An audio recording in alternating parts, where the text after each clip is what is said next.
Hi, everybody. Today we'll talk about the theories, approaches, and methods for teaching ELL students and look at the history.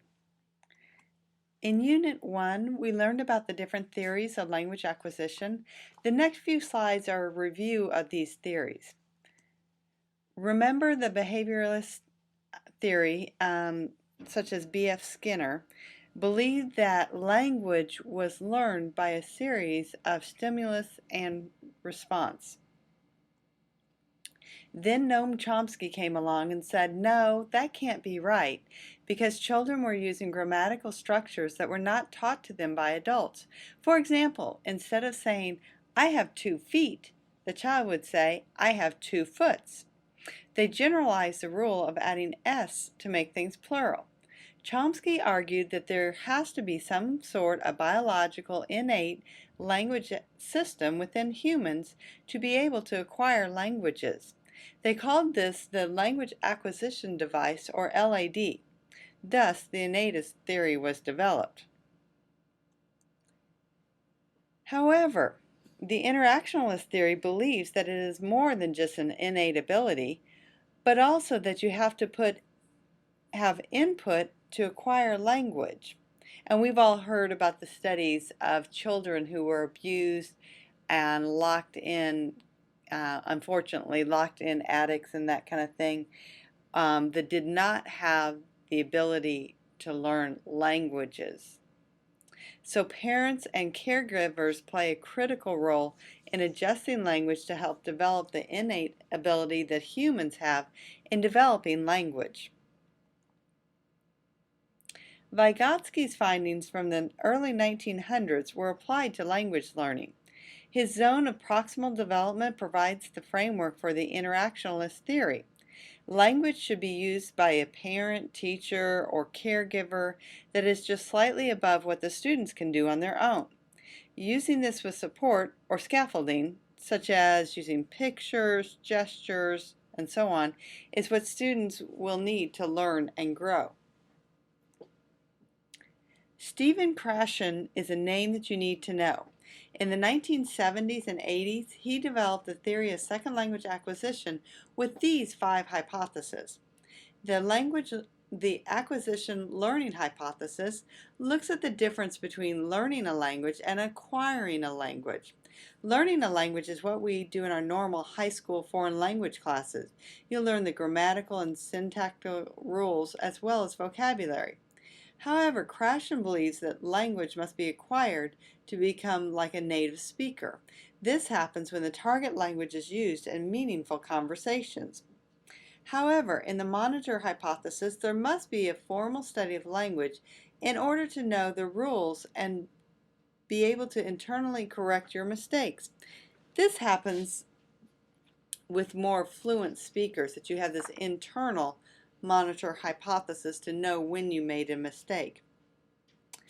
The natural order hypothesis states that rules are acquired in a predictable way for learning.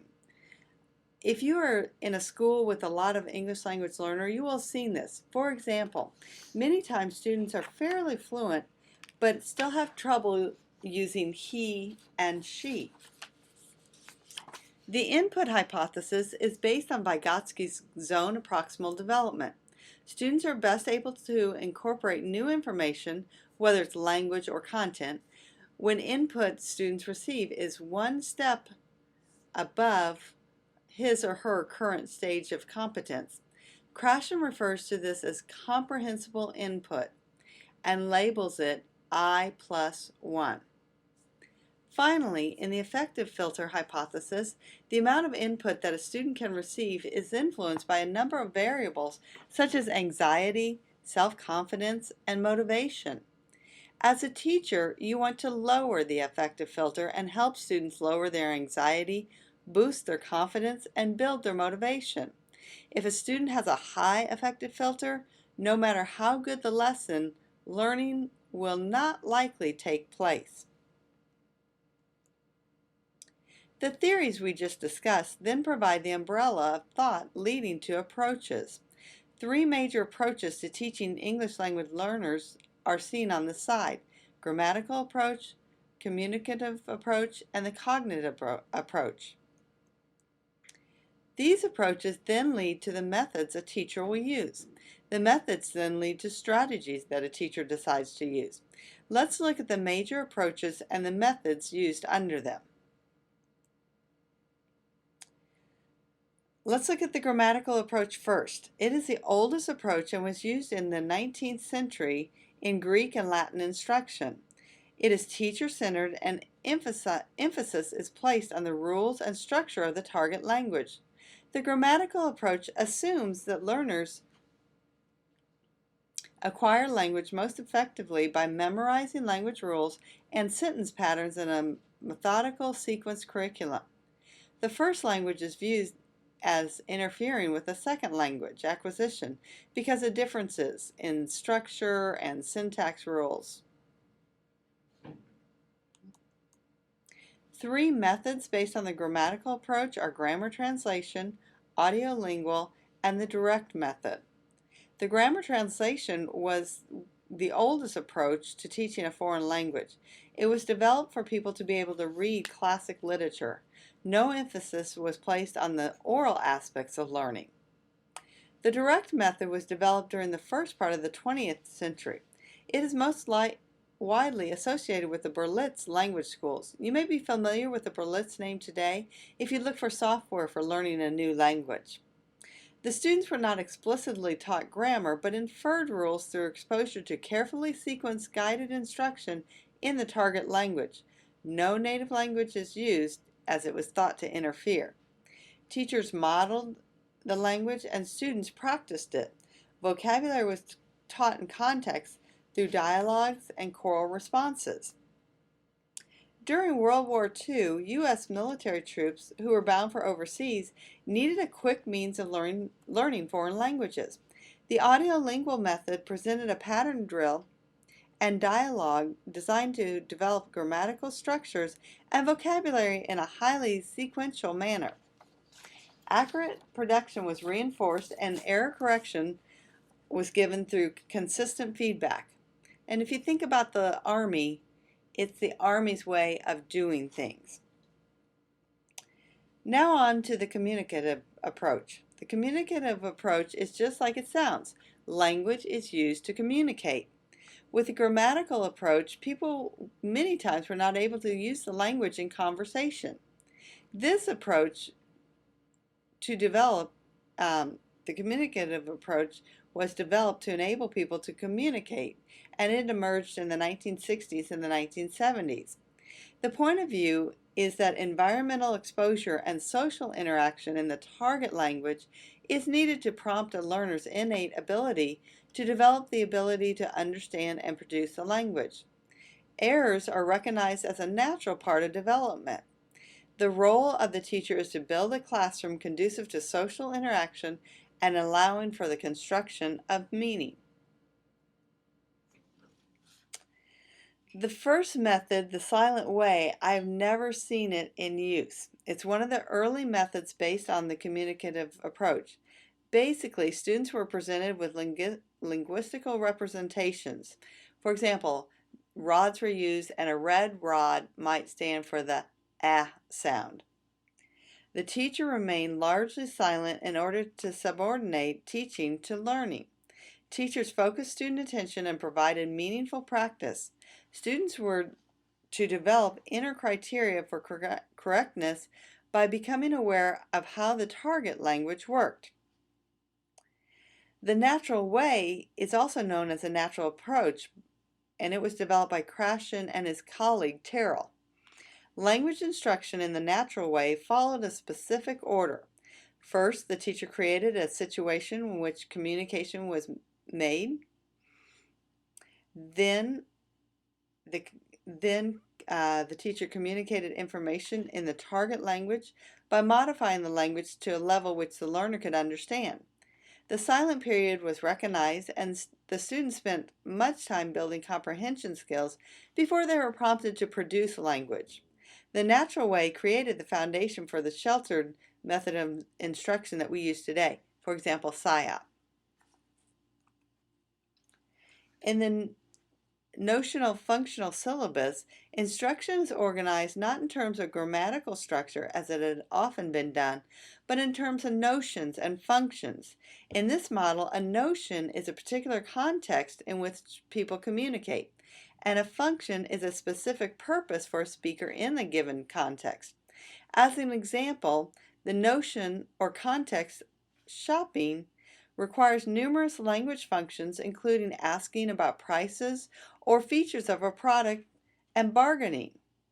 Similarly, the notion party would require numerous functions like introductions and greetings and discussing interests and hobbies. It helps students to develop their ability to effectively communicate in a variety of real-life contexts. The purpose of Suggestopedia was to enhance learning by lowering the affective filter of learners. The theory applied positive suggestion in teaching when it was developed in the 1970s. A lesson typically involved music playing in the background. Students would read a translation and present the same text in the target language.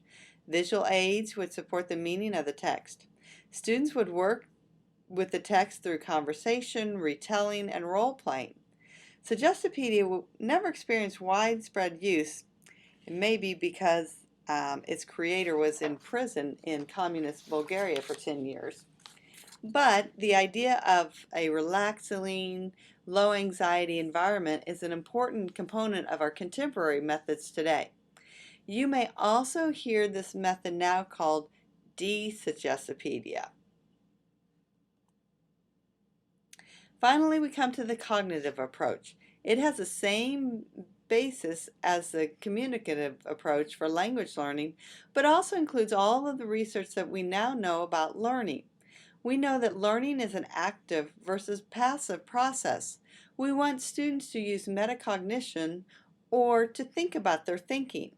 Also, we need to teach strategies for students to take with them when they are not with us. CALA, C-A-L-L-A, is an approach based on the cognitive approach.